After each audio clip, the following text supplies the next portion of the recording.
SENKY Creative Vlogs.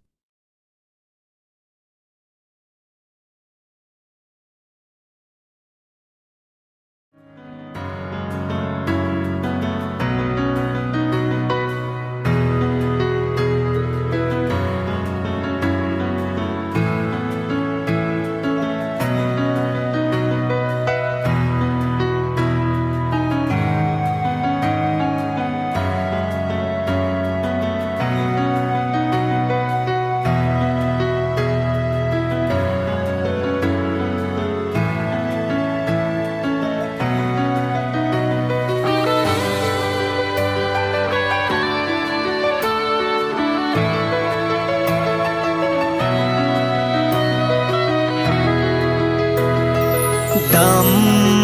bao rawang son bo i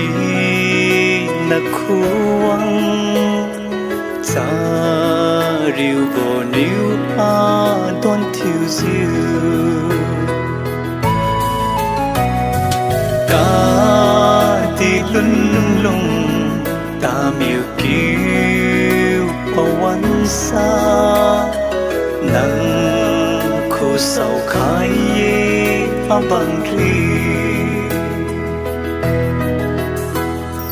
a hiu na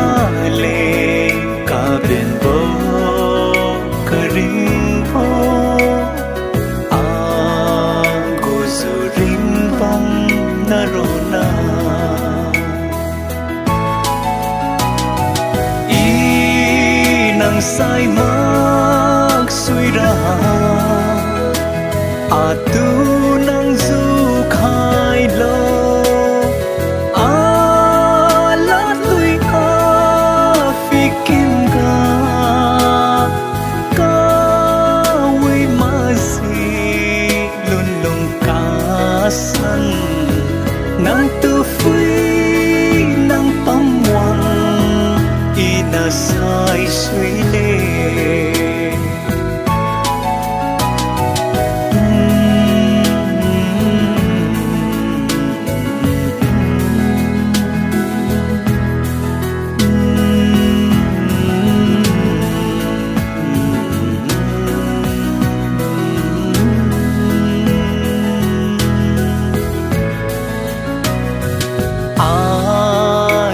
manai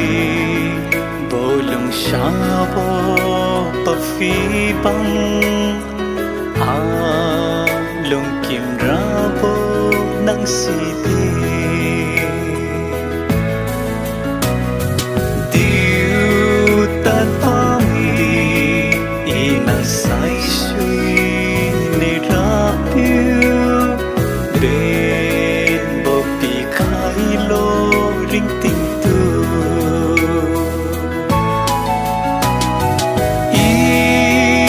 sai mak sui ra a tu nang du khai lo a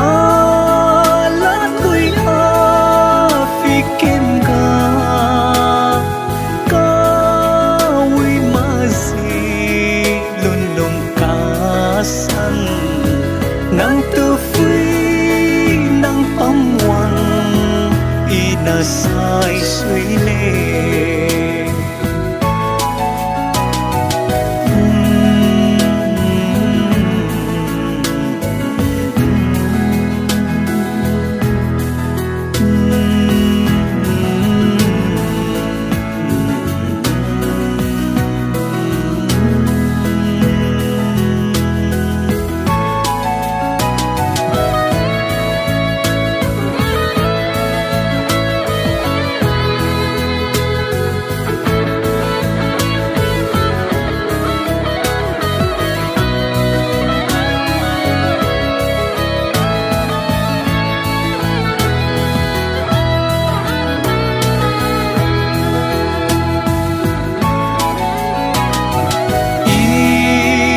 sai mak sui ra